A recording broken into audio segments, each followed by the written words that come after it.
Deus, em nome de Jesus, amém.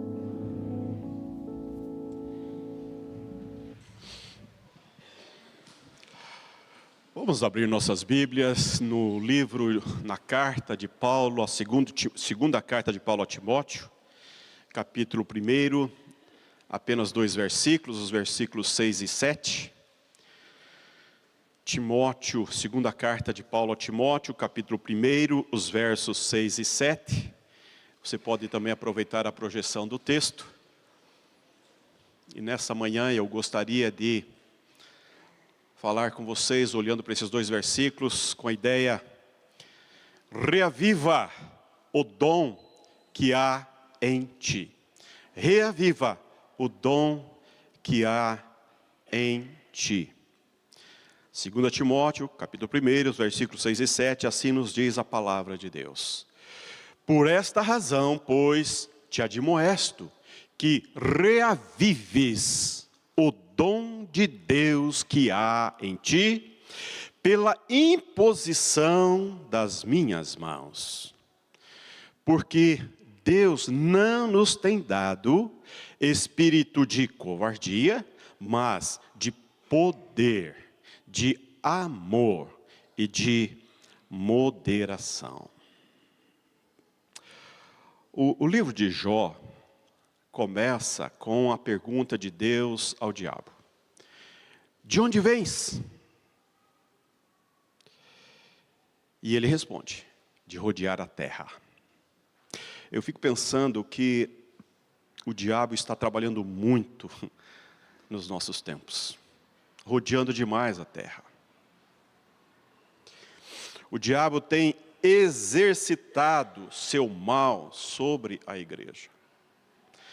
Há uma falta de apetite espiritual.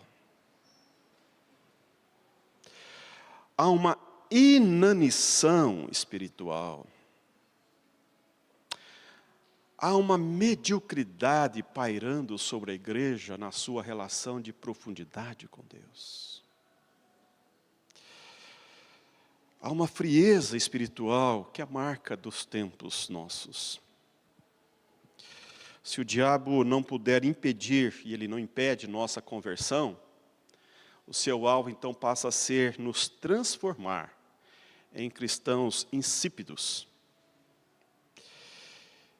E é incrível como ele tem obtido sucesso nesta área. Ele ataca a santa imprudência dos ousados heróis de Deus, puxando-os para baixo até que se ajustem ao padrão incolor da grande maioria. Impecavelmente conformados, friamente regulares, esplendidamente nulos, pura mediocridade. O que é reavivamento? Mover de Deus na vida do crente que ainda não está crescendo em todo o seu potencial em Cristo. Crente que precisa ser desafiado a um despertar maior pelas coisas de Deus, reacender a chama do amor a Deus para ser canal de bênçãos e então ser um instrumento usado por Deus para despertar outros crentes. João Calvino, comentando este versículo, versículo 6, assim ele se expressa: por esta razão eu te admoesto. Ele vai assim expressar: quanto mais abundantemente Timóteo recebeu a graça de Deus, mais atento, o apóstolo sugere, ele deveria estar progredindo dia após dia. Merece atenção que as palavras, por esta causa, introduzem esse conselho como uma conclusão do que já foi dito antes, para despertar o dom de Deus. Essa exortação é altamente necessária, pois geralmente acontece, e pode-se dizer que é natural, que a excelência dos dons produz descuido, que também é acompanhado de preguiça. E Satanás trabalha continuamente para extinguir tudo o que é de Deus em nós. Por outro lado, devemos procurar aperfeiçoar tudo o que é bom em nós e acender o que é lânguido, pois a metáfora que Paulo emprega é tirada de um fogo débil, ou que estava gradualmente se extinguindo. Se força e chama não fossem acionados, soprando sobre ela e fornecendo combustível novo. Ele ainda continua: lembremos-nos, portanto, de que devemos aplicar o uso dos dons de Deus, para que, estando desempregados e ocultos, eles acumulem ferrugem. Lembremos-nos também que devemos lucrar diligentemente com eles, para que não sejam extinguidos por nossa preguiça, assim se expressa João Calvinos.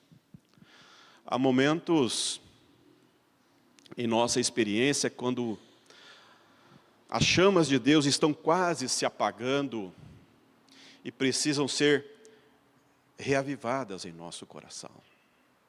Paulo aconselha Timóteo a acender a chama sagrada, a chama de Deus dentro de si. Não era um talento natural, ou uma capacidade, ou um entusiasmo humano, não. Isso tem a ver com a ação de Deus na vida de Timóteo. Isso tem a ver com aquilo que Deus operou eficazmente pela ação do Espírito Santo na vida dele e sua conversão. E o consagrou para o ministério, para a pregação do Evangelho. Veja o que ele vai dizer lá em 1 Timóteo, capítulo 4, versículo 14. Não te faças negligente para com o dom que há em ti, o qual te foi concedido mediante profecia, com a imposição das mãos do presbitério. Ele está dizendo para ele não ser negligente com aquilo que Deus lhe deu, com a graça que ele recebeu. Era o dom do Espírito Santo para o ministério específico de Timóteo, a suprema qualificação para a pregação, para o testemunho, para o serviço a Deus, e que representa a ação do Espírito Santo, o fogo do Espírito Santo, que queima, que define, que marca, que sela. Em cada um de nós, este fogo queima, esse fogo sela, ele marca. E Paulo não está falando para ele que ele deveria ser mais cuidadoso no seu treinamento, porque ele foi treinado. Paulo, 2 Timóteo capítulo 2, versículo 15, ele vai dizer: procura apresentar-se a Deus aprovado, como obreiro que não tem do que se envergonhar, que maneja bem a palavra da verdade. Essa orientação já foi dada. Sabia também o valor da experiência, porque, segundo 1 Timóteo 3,6, o bispo não podia ser neófito. Paulo tinha esse cuidado, esse zelo com as coisas de Deus. Mas, acima de tudo isso, sua maior preocupação e o seu grande conselho foi: Timóteo, reaviva a chama. Não caia em rotinas. E não permita que o transformem em mais um pregador ordinário, comum. Acima de qualquer coisa, precisamos hoje soprar as brasas vivas do fogo santo, até que o fogo celestial, que o zelo celestial, que o zelo de Deus nos consuma. Ô meu irmão, ô minha irmã, quando foi a última vez que você chorou na presença de Deus pelos seus pecados? Quando foi a última vez que você entrou madrugada adentro na presença de Deus, passando a limpo a sua vida, colocando os pincos nos is na sua mente, no seu coração, diante de Deus? Quando foi a última vez que você se confrontou corajosamente, vendo a sua inércia, a sua apatia, a sua indiferença, a sua inanição espiritual? Eu penso que hoje a maior carência da igreja é dessa vivência, é dessa profunda experiência, é dessa leveza de estar em Cristo, estar pleno, com essa segurança plena de que está no lugar certo, fazendo a coisa certa, e que o Espírito Santo arde, queima o nosso coração, faz arder de paixão por Deus. Em Apocalipse 3,16, nosso Senhor Jesus Cristo, Ele não disse que nos vomitaria da sua boca por estarmos quentes, pelo contrário, por estarmos mornos, por sermos mornos. Isso é uma tragédia. Uma vida cristã que não está aquecida, efervescente, que está colada no trono da graça de Deus, sendo tocado pela brasa viva do altar. Isto é algo indesejável. Quando o Evangelho é pregado, e o sopro do Espírito Santo vem sobre os corações, não é difícil ver onde está havendo salvação, porque o brilho, a iluminação da mente e o brilho do rosto é notável, é perceptível. O novo convertido está com uma sede, com uma fome, com um desejo de entrar numa relação de profundidade com Deus pela sua palavra, e proclamar, e dar testemunho, e falar. O fogo quase se extinguiu na vida de Timóteo. O pecado se multiplica e o amor de muitos se esfriou. As pessoas apagaram o espírito e deixaram o primeiro amor. Por isso que Jesus, na carta ao Apocalipse, vai dizer: lembra-te de onde caíste, arrependa-te e volta às práticas do primeiro amor. Meu irmão, deixa eu falar uma coisa para você nesta manhã. Temos orado por uma igreja que cresça. Temos pregado aqui sobre esse desejo nosso de continuarmos crescendo. Crescendo e avançando. Mas quando nós falamos de crescer e avançar, nós precisamos crescer em Cristo. Crescer numa relação profunda, estabilizada, bem fundamentada, bem ordenada na Trindade. Ter essa experiência profunda, diária, de que vivemos para a glória de Deus, que vivemos em Deus, para Deus, no mundo. Não podemos viver uma vida automatizada, ligada no piloto automático, sendo fazedores de coisas, empenhando diversos papéis na sociedade, na comunidade, dentro de casa, exercendo a maternidade, exercendo a paternidade, exercendo nossa atividade profissional, andando nessas cidades como zumbis espirituais. Não é possível.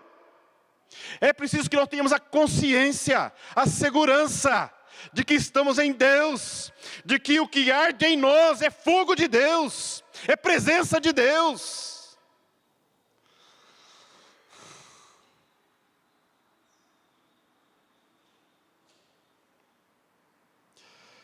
Às vezes eu tenho um sentimento de que muitas igrejas estão numa geladeira, um grande cemitério. As coisas não acontecem. Às vezes, há muitas famílias cristãs que estão dormindo um sono.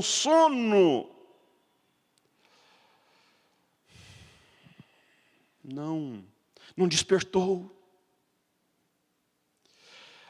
Aqueles anseios do passado, aquelas alegrias do passado, aquelas palavras que fizeram arder o peito, que mudaram, que transformaram, renovaram a mente, que pastorearam a alma, agora caíram no esquecimento. Há uma leniência, há uma espiritualidade vazia, desconexa, um distanciamento no coração da palavra de Deus, do próprio Deus, da graça de Deus. Não podemos, não podemos. Não é assim. O apóstolo Paulo, como um pai espiritual, está advertindo o seu filho Timóteo. Ele está na cadeia, ele está na prisão. É a última carta que ele escreve. E ele escreve para o seu filho, por vê-lo em desânimo, por vê-lo em prostração, por vê-lo distante daquilo que ele poderia estar fazendo e sendo para Deus. E ele fala: acorda, menino, acorda. E a primeira expressão do texto é: por esta razão. E qual é a razão? A razão é esta.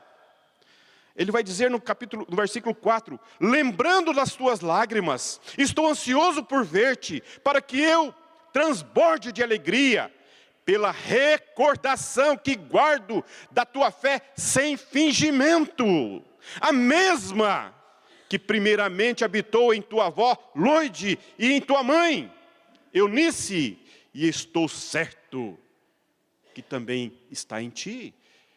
E então ele fala: por esta razão, porque eu sei quem é você, porque eu conheço você, eu vi, eu sei a experiência que você tem com Deus.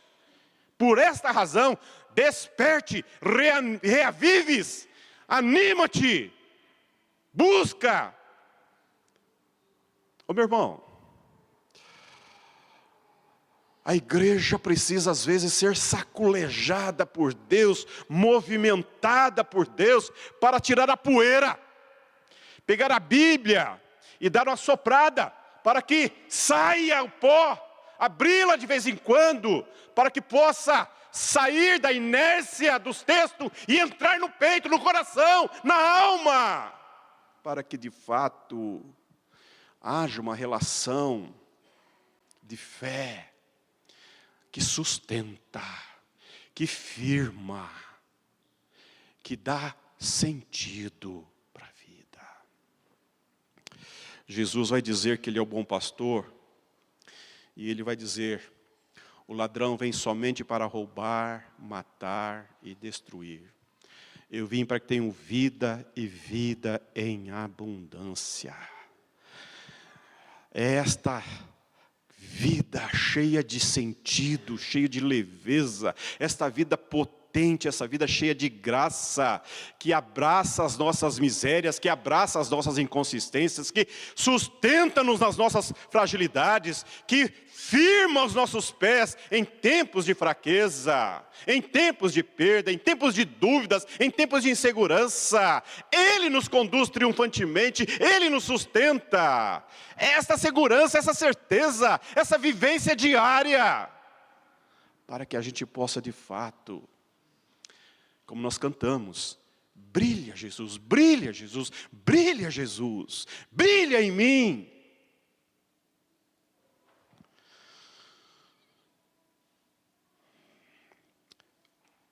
Charles Spurgeon, em um dos seus sermões, ele fala que certa vez o diabo colocou à venda as suas ferramentas. Fez lá uma venda das suas ferramentas, e tinha ferramentas de todo o preço. Tinha ferramentas baratas, tinha ferramentas mais caras, e o povo se pôs a comprar as ferramentas do diabo. Mas tinha uma lá que estava separada, que não tinha preço. Aí uma pessoa perguntou para o diabo: diabo, e aquela ferramenta lá? Não, essa não está à venda, essa eu não vendo. Não, fala o preço, põe preço que eu compro. Não, essa eu não compro, essa eu não vendo. Essa ferramenta chama-se desânimo. Desânimo. Essa é a sutileza do mal que ele usa na vida do crente.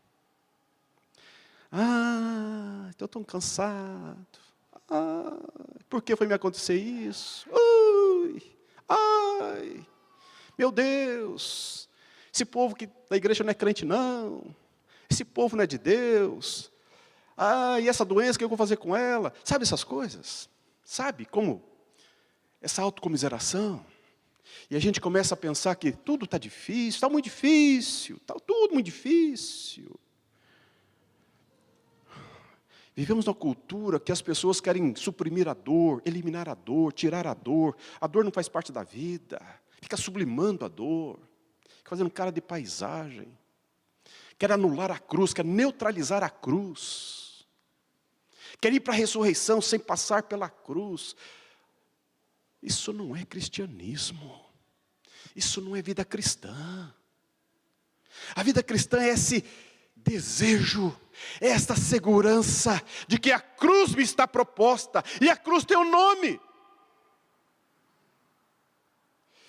E você vai com a sua cruz, e você vai para a sua cruz, em nome de Jesus, pela fé no Cristo, suportando, enfrentando, firmemente olhando para o autor e consumador da fé, e vai cantando. Foi na cruz que um dia Jesus... Você vai cantando, porque você não vai ao quebrado, você não vai desanimado, você não vai... Não, você vai inteiro, porque o crente tomba em pé. Ô meu irmão, ô minha irmã, nesta manhã, como é que está aí o seu coração? Desperta, tu que dormes, reavive o dom que Deus colocou em você, reavive a chama do Espírito Santo no teu peito. Faça vibrar novamente as cordas que estão desafinadas aí dentro de você. Use o diapasão de Deus, mova, tire o mofo, tire esse cobertor gelado que está sobre você. É tão incrível que às vezes as pessoas que deveriam estar aquecendo outras, estão numa geladeira absurda, necessitando de ser aquecida, quando já deveria estar aquecendo muitos.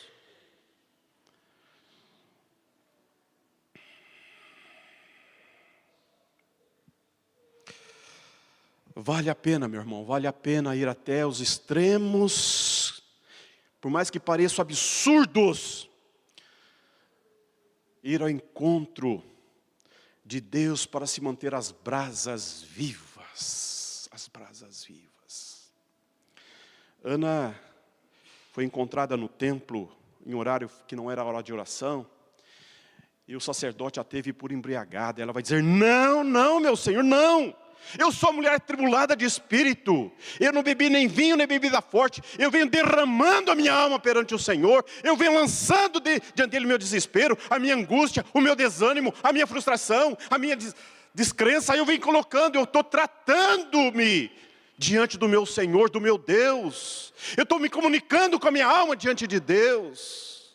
Precisamos disso hoje, meu irmão, para que você possa dar relevância na sua paternidade, para que você possa dar relevância na sua maternidade, para que você possa, de fato, onde Deus plantou você, você possa frutificar, florescer, abençoar.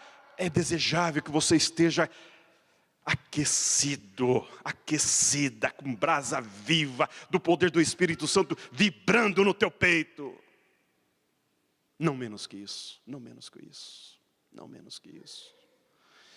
O Evangelho é este poder, esse tesouro, é esta pérola, é esta chama ardente e eterna que pulsa dentro de nós, que nos move para Deus, que nos chama para Deus. E o Espírito Santo que habita em nós nos reclama para Deus, ele arde de ciúmes por nós. Isso está proposto a você e a mim, não menos que isto. Por isso que o apóstolo Paulo vai dizer em Efésios, estejam cheios do Espírito Santo, encham-se do Espírito Santo, pleno do Espírito Santo. E ser pleno e ser cheio do Espírito Santo não é fazer esquisitices espirituais, não. Mas é viver com simplicidade, mas com autoridade na palavra. Tendo uma palavra boa, uma palavra bem temperada, um coração aquecido, um coração amoroso para acolher, para abraçar. Você quer ver como a coisa está esfriando aí no teu peito? Começa a ver as suas reações nas suas relações interpessoais. Veja o que sua esposa fala de você, veja o que seu marido fala de você. A sua impaciência, a sua arrogância, essa sua empáfia, esse seu desejo de ser o... Pensa um pouco sobre essas coisas aí. Ou essa crítica exacerbada que você faz contra o povo de Deus, pensa um pouco sobre isso. Quem sabe quem está precisando de ser aquecido não é o outro, é você mesmo, é você próprio. Mergulhar de novo no fogo de Deus, falar, Deus, queima, queima. Queima o pecado que está dentro do meu coração, esse pecado que eu gosto de praticar. Precisamos disso, meu irmão. Precisamos disso, minha irmã. É tempo de nós oferecermos à nossa família, oferecermos aos nossos irmãos, um coração cheio de Deus, cheio de Deus. Ana estava se esvaziando de si, esvaziando a sua tragédia, vomitando o seu pus da alma, tirando todo o escárnio que estava dentro de si, para ser tomada, cheia, plena, tocada por Deus. Precisamos disso. É isso que Paulo está colocando para Timóteo. Às vezes a nossa preocupação com bens materiais, a nossa preocupação com conforto, a nossa preocupação conosco, com o estético, com o belo, que é tão parecido com a cultura, essas coisas que nos tomam, não é? A negligência nossa para com Deus, essas coisas vão apagando a chama do Espírito em nós. Nosso exacerbado cuidado conosco e com as coisas que estão ao nosso entorno, com aquilo que é aparente, com aquilo que Ló viu. Nós estamos muitas vezes com os olhares de Ló, buscando ver aquilo que me interessa na cultura. Presta atenção, meu irmão, o tempo passa, o tempo voa. Você só tem uma vida e essa vida é eterna. E quando você vê, 10 anos se foram. E você ficou correndo atrás do vento. Quantas pessoas poderiam estar numa condição extraordinária com Deus, bebendo, vivenciando, experimentando diariamente essa glória, essa graça, esse amor indizível do poder de Deus em nós, mas ainda estão capengando numa inércia. Esta igreja está arrumando para o seu centenário.